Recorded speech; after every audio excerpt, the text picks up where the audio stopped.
China, Russia, and Saudi Arabia are currently waging economic war on the United States empire and our current geopolitical monetary order, and they're being joined by countries all around the world, such as the BRICS and others, who are all dumping their US dollars, and they're all trying to create a new global reserve currency status. And naturally, everybody is predicting the imminent demise of the US dollar and the US empire. We have billionaires like Balaji, we have multi-billion-dollar hedge funds, and we even have the largest mainstream media outlets talking about the imminent demise of the US dollar, hyperinflation, and how the US empire is about to collapse, just like the Roman Empire did some 2,000 years ago. So if you wanted the rest of the world to trust your currency, the last thing you would do is use it as a weapon or print too much of it. What happens if our economy and the U.S. dollar are no longer the world's dominant currency? It's really hard to overstate exactly how catastrophic the abandonment of the U.S. dollar would be.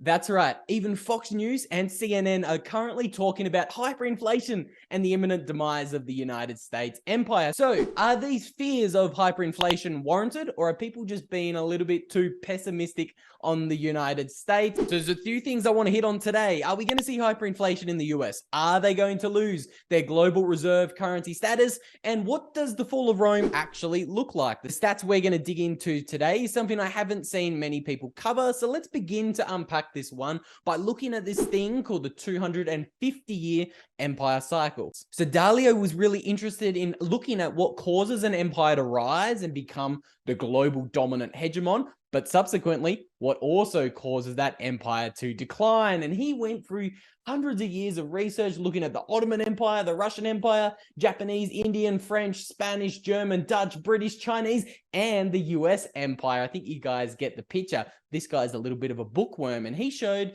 that these empires go through typically 250 years of rise and then around 50 years of decline. And in Dalio's phenomenal book, he paints China as the rising global hegemon, and the United States is currently in a period of decline. And the reason he believes the United States is in a period of decline is because the US is suffering from the three big things that he thinks has led to the downfall of every great empire since the year 1500. That is, too much debt, internal political division, and 3, a rising external power that is outside of the borders of the rising empire. And Dalio also notes that number 1, the too much debt and the exorbitant money printing is typically what has led to the rest of the world dumping that reserve currency that the empire typically holds, okay? During all of these empire cycles, the empire normally holds the global reserve currency. It makes trade easier, makes trade more efficient. The people have to use the US dollars to buy the oil that you force the Middle East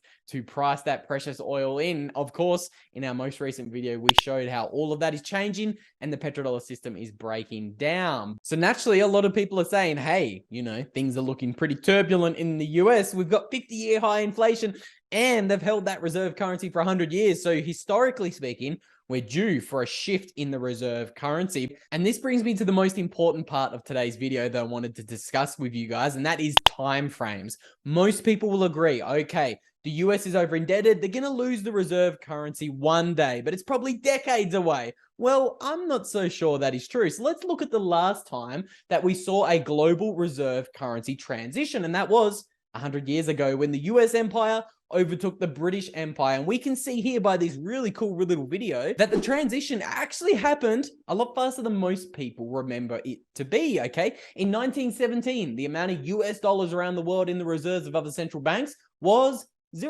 And the British pound made up over 60% of the entire globe's treasury reserve. And only 9 years later, in 1927, that completely flipped. The United States dollar made up 66% of the globe's reserves all around the world, and the Great British Pound had shrunk to 32%. In only 9 years, nearly a complete shift had happened, and obviously that shift wasn't really cemented into place until the 1944 Bretton Woods Agreement. But what I'm trying to show to you guys today is we can have a rising global superpower, or the BRICS nations, or somebody else to grab 40, 50, or 60% of the globe's treasury reserves in a pretty quick amount of time. And let's also think about how the digital age and technology plays into this, because this reserve currency transition happened in the 1920s. There was very limited communication 100 years ago. Think about it. There was no internet, there was no Zoom, there was no social media platforms. You didn't really talk to anyone outside of your own country,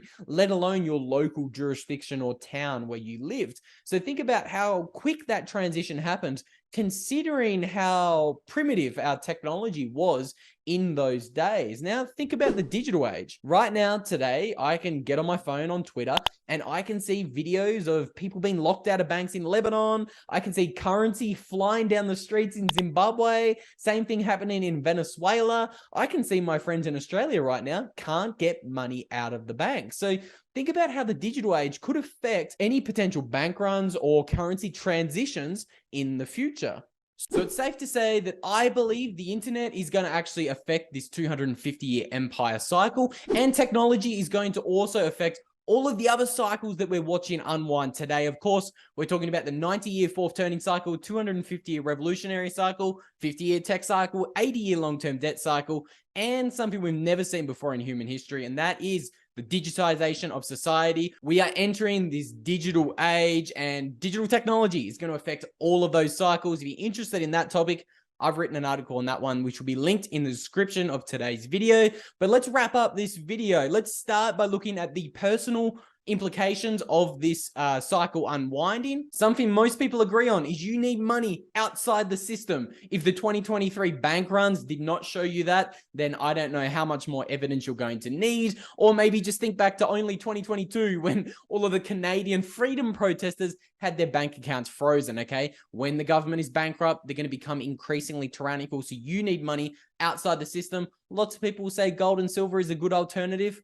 Yeah, I'm not so bullish, especially when we have all sorts of examples of gold requiring trust and it just failing in the digital system. I can't send gold to somebody in Lebanon, Venezuela, Australia, Africa, Latin America. It's not going to happen. The government is going to seize that gold at border. We also have countless examples of central banks using fake gold. Okay, we can see here a Chinese firm dumped 83 tons of gold into the market in 2020.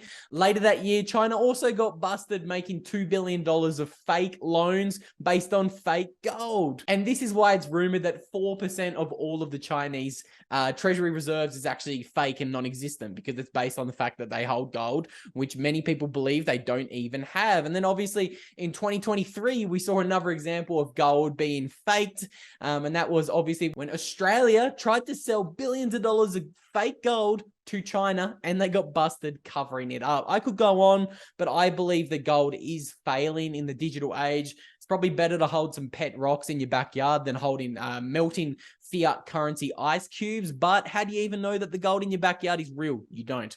So that's why you need a form of money that you can verify whether it's real or not. I believe that is Bitcoin. I think it is a superior option, and anyone around the world can verify if they got real Bitcoin by simply running some of the Bitcoin software that anybody around the world can download on a $50 laptop. Okay, you can't do that with gold. You need a very specialized device to verify that you've got gold. But now that's at the individual level. How about at the higher level? What should we look at in society and empire versus empire? Okay, first in society, I think things are going to continue to get more and more volatile. Okay, the unwindings of these cycles is going to be very volatile, and I think 2020 was an inflection point. This tweet here that I popped out from the Coinbase Twitter account just yesterday highlights my point. We've never seen a 35% crash happen in under 3 weeks, and that's what we saw in 2020. 2021, the next year, we saw the highest levels of inflation that we've seen in over 50 years. Okay, again, another record-breaking year. 2022, the next year, we saw the fastest rate hiking schedule from central banks ever.